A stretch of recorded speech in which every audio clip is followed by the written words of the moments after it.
Welcome to another episode of what has been trending within the last 24 hours. My name is Angelo, your anchor.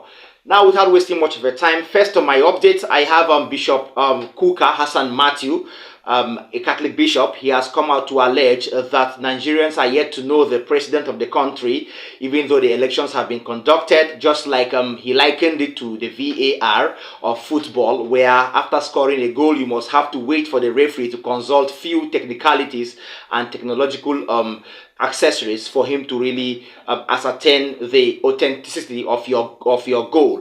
That means Nigeria is in that state where we don't even know our president, according to Bishop Kuker, until the judiciary decides. This is so sad about the presidency of Asiwaju Bola Ahmed Tinubu. Without wasting much of our time, watch Bishop Michael Kuker in a gathering today where he spoke about the democracy in Nigeria. Stay tuned. Look at the state of Nigeria itself. Do we resemble a democracy? Do we walk like a democracy? Do we talk like a democracy? Because the very fact that up till now, months after our elections and after swearing in a president, we still don't know who is going to be the president of Nigeria until the Supreme Court is over. Very much akin to the introduction of the video assistant referee in football, in which case we are like a man who has scored a goal. But we have to wait for the referee to go to VAR and confirm whether it was a goal or not a goal. It's not evident. It is a symptom of how modest our claims should be. Because we very often confuse the very fact that we're in a civilian administration with the notions of being in a democracy. That if we cannot fix our electoral process, which is the defining law for how to choose leaders in a democracy, then we must be modest in our saying that we're in a democracy. Secondly, our judiciary is in a crisis. Crisis of perception, but also based on the experiences that Nigerians have had. It will not be surprising if ordinary Nigerians think that the only thing the Supreme Court does is to look at election petitions. Because we're looking up to the Supreme Court to help extend the frontiers of democracy and human freedoms. But very often, those institutions with Nigerians perceive that they've now become so severely compromised. That has consequences for democracy and how we see the process of democratization. We also have a raft of agitations across the country. We have seen the worst face of corruption in Nigeria. Femi Falana, my friend here, will speak about that because he's published a series of articles talking about what happened under the Buhari administration. They were not the ones who caused corruption, but I think in the last administration we saw the ugliest face of corruption in many, whether in moral terms, financial terms, or other terms. And I'll mention that before I close. We have a country that we are now sharing with bandits. Our very sovereignty, which is guaranteed in the Constitution, is under assault. Because we have non-state actors, whether you call them bandits or Boko Haram, it is that the entire territorial integrity of the nation is at stake. Because nobody is excited now about being a Nigerian. Whether you are president, whether you are senator, no matter who you are, everybody is working with his, with bated breath, because we don't know. We are literally now being held hostages, by people that are a threat to the very existence of our democracy and our country. Okay, you've heard it there. It's so sad that instead of practicing democracy, we're in a country where after elections, we still don't know who our leader is until the judiciary decides. It is so sad for a country as enormous, as so prestigious like Nigeria. Let us keep our fingers crossed to see what the judiciary does. All eyes are on the judiciary. Now, secondly, Senator One Honorable Ikenga Ugochinyere from the National Assembly has accused Governor Hope Uzodinma of Imo State of fueling crisis in Imo State. He said that the governor has been doing this by using private vigilantes to uphold the sit-at-home order, and he also said and alleged that he has lots of proofs to prove that Governor Hope Uzodinma is highly involved in the sit-at-home order by the IPOB militants. Watch this and stay tuned. Yes. Are you saying categorically that the governor of Imo State is the ones that brought in the vigilante that is disrupting the peace and causing the sit-at-home in the states? Are you saying that on camera? Because you will be made to account for that statement. Are you saying that and confirming that the governor of Imo State is one of those causing the problems in the southeast?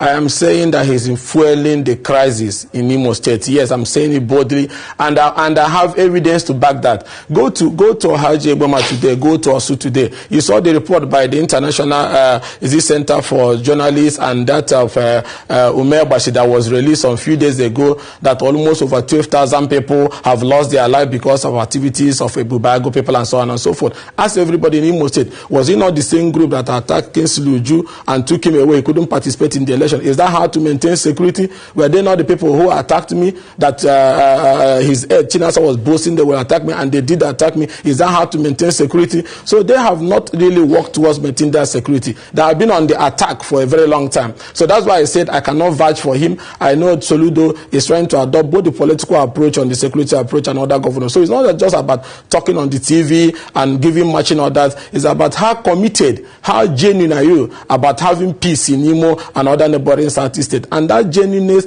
and that commitment, you cannot see it from him, I can tell you boldly. Because all that we have gone through, even during the election, they were the ones that were used to do 27 over 27 magic at the House of Assembly election, where they were carrying ballot boxes and shooting at people. This evidence is everywhere. You can ask anybody in Imo is here, and I'm telling you, all of us will have it. So then he is not committed. Some are committed, but Tim is not committed about it. And that is why I will even tell you here, because you have asked this question, that I may not even be attending the meeting that is being called today. The reason why I will not even attend it is that you cannot call that meeting and call it in the government house, Imo State Governor's Lodge, because he has not expressed commitment to resolving these issues. Okay. He's actually after those who does not agree with him. So if we want lasting solutions of these matters, then we have to be genuine about it. All right, all said and done. Senator Ugo Chinyere there was so specific in his allegations, and I hope that Governor Hope Uzodinma would come out and deny this, because this is a very, very grievous allegation to allege or to make on a sitting governor. For you to say a governor is fueling insecurity in his own state by upholding and advocating for a sort of agitative group that has been coming up to worry the Southeast in the last few days. That is that on that particular update. I urge our viewers, both old and new, please don't forget to like our videos, share, and then write a comment for us in the comment section. Tap the subscribe button and tap the notification bell, because you need to see updates, first-hand information for you, trust me. Then finally, former President Olusegun Obasanjo, during the marking of the birthday of Afe Babalola, has come out to advise Nigerians and Democrats alike. What did he say? Let me break your mind.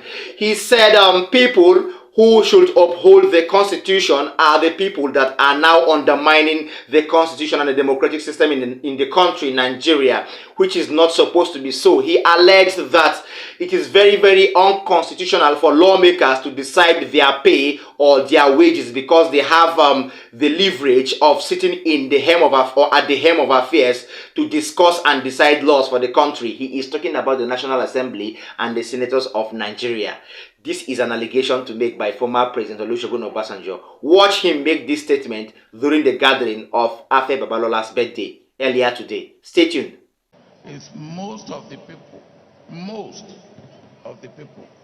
who are supposed to be operationalizing or managing and seeing the Constitution and democracy move forward. They are actually the ones who undermine Constitution and let me give an example here. All elected people by our Constitution, their emolument is supposed to be fixed by revenue mobilization and commission. But our lawmakers set that aside, and they make law and put any emolument for themselves.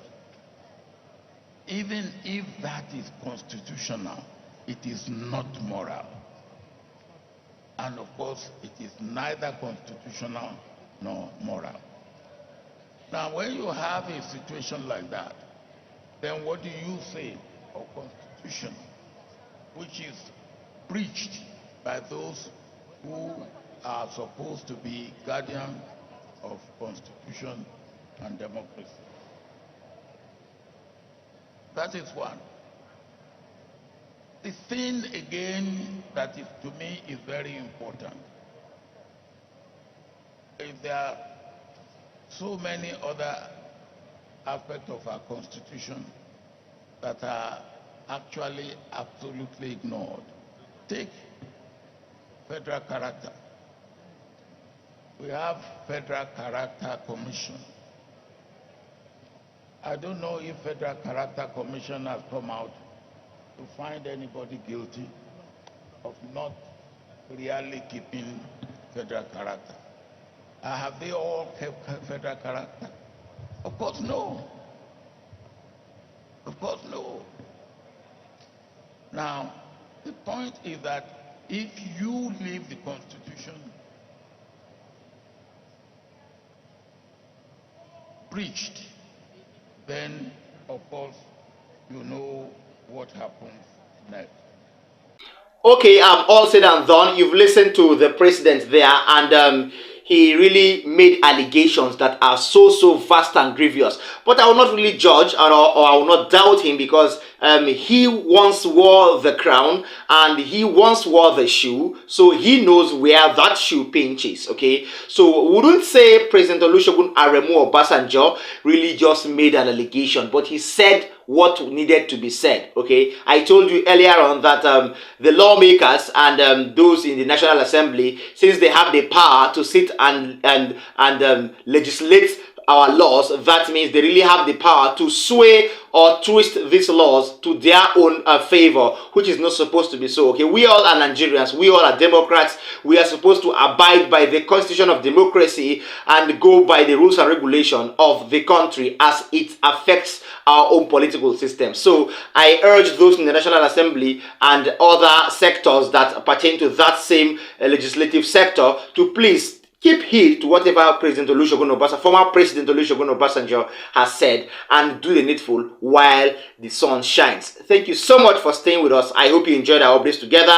I would urge you to keep a date with me next time for a very wonderful update review. Thank you and see you next time. Bye.